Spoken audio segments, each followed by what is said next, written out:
All right, I'm the flatratemaster. Today we're talking about weird stuff I use in the shop.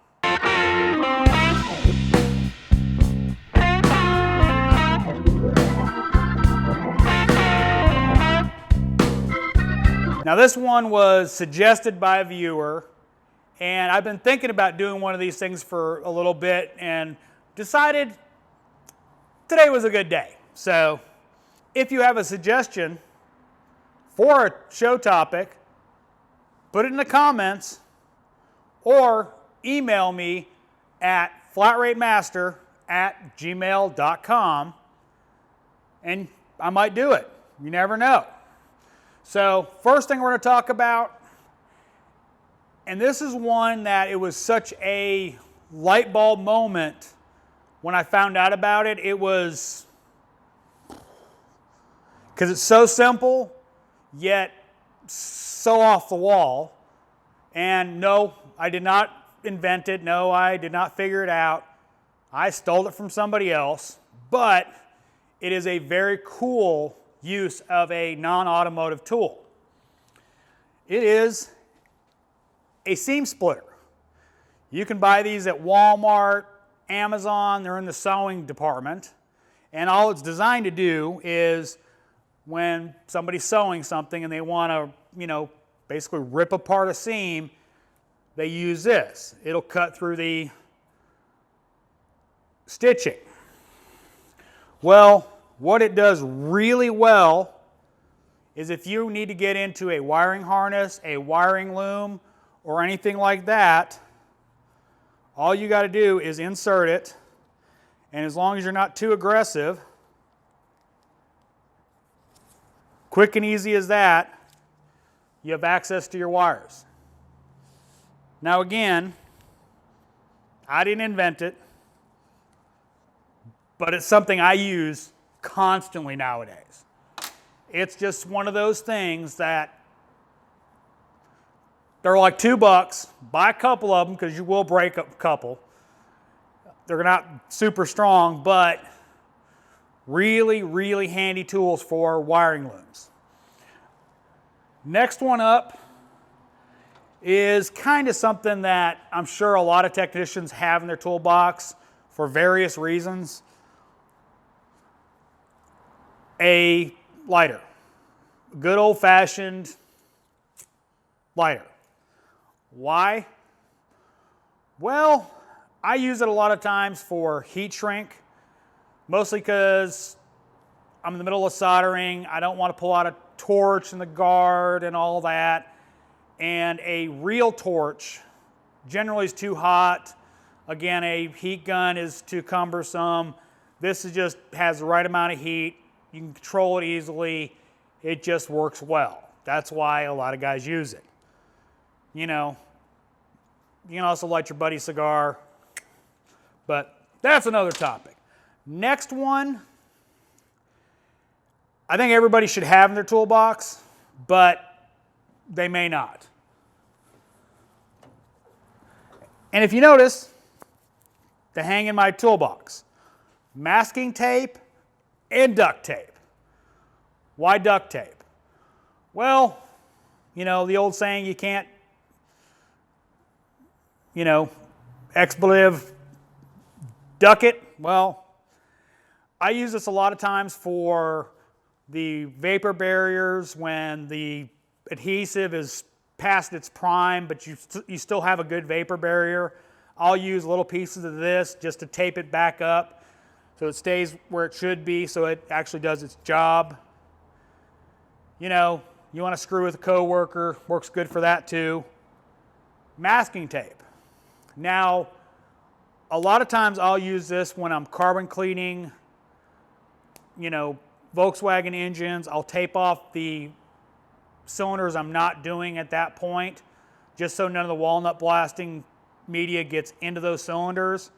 Or let's say you're doing an intake, you got an intake off, but you're working and you're pulling nuts and bolts off, put some masking tape on it. Doesn't leave any residual or much residual, and you don't have to worry about stuffing rags down there, etc., etc. The other thing I use this for is doing window regulators. Now, I'm sure most of you guys have those little stupid, suction cups with a little string on them. They work great for a couple months till they get hard and they don't want to stick to the window anymore. Some guys will use the wedges. I don't like those wedges simply because 9 times out of 10, you got a nice little divot in the trim or the weather stripping when you return it to the customer, because it takes a while for that divot to work its way back out. What I do is I take 2 pieces of masking tape, run it around the door frame. Now obviously this doesn't work for a frameless window, but it does work for any vehicle with a frame. Tape it securely to the top of the window or top of the frame, and you don't have to worry about it falling down on you in the middle of the job. Simple, cheap, no-brainer. It's a good thing to have in the toolbox. All right, next one. And I'm sure most guys that do diagnostic work know about this one, but the simple T-pin. Again, the sewing department at your Walmart, you can get them online. They're cheap. They work really, really well for back probing connectors. The reason I use them still is, if you notice, that one has a little bend in it. It's because most of these back probing connectors are really thin and really blunt. These have a nice little tip on them. So when you're trying to get through that insulation, it'll push it aside and get in there. Now, of course, you need to be careful if you're using a T-pin to back probe. Don't use a second one, because if they touch, it lets out the magic smoke. But I still grab these most of the time when I'm back probing. The reason is they work, and they work very, very well. So cheap, buy you a couple boxes, because you will lose them. All right, next one. I'm sure a lot of guys know about this. Paint markers. I'm sure a lot of guys know about these, but they're a great tool to have in your toolbox. Let's say you're doing a timing belt. Makes it really easy to mark the pulleys and the alignment slots and the, line up all the dots. I use these on every timing belt. Easy, quick, dots are lined up, you're done. This is a Lincoln Electric one. I was at Home Depot, I spotted it, I figured I'd try it. My other ones haven't emptied out yet, so I haven't opened it up, but you can buy them at Walmart, you can buy them at Michael's. They're cheap, you can buy them online. All right, other ones that you can use whiteout, touch-up paint, or you can steal your girlfriend or wife's, or bring your own nail polish. Basically, any kind of solvent-resistant paint does a good job of marking those timing marks. Or, just side note, if you're doing a job that you're reusing a serpentine belt, you can use this to mark the direction of rotation to make sure it goes back on the same way it came off. All right, next one, Superglue. Got a couple different kinds. Now, what do I use Superglue for? Most of the time, you got a little crack in something, quick way to make sure a plastic panel doesn't come apart on you. But mostly, I use it for cuts. Yeah, you heard that right. There's a medical version of this stuff. And if you ever had a really bad cut, one that probably should have stitches, once you get it to stop bleeding, you can get it to stay shut with Superglue. I don't recommend it, but that's what I use it for, mostly. All right, next one. Especially if you are a beginning technician, this is one I cannot recommend highly enough. Highlighters.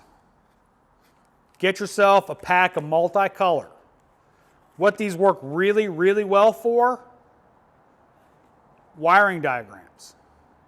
If you're a beginning technician, you're in school, and they're starting to do wiring diagrams, print you out a basic wiring diagram, pick out a sensor, a crankshaft sensor, a cam sensor, trace it with different colors. You know, let's say it's a 3-wire sensor. Take blue and go from this pin all the way back to wherever it goes, whether it goes to the PCM, a fuse, ground, then go to the next pin and follow it all the way.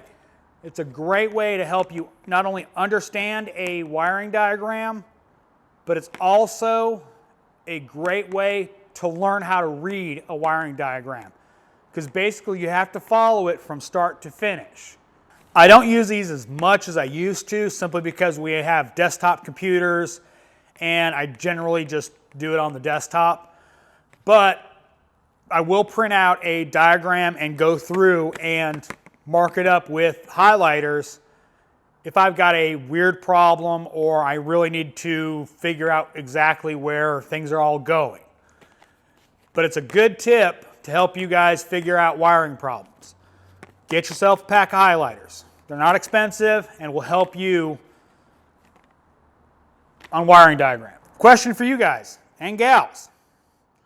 What weird things do you use in the shop? Put them in the comments. If you like this video, give me a thumbs up. If you really liked it, subscribe.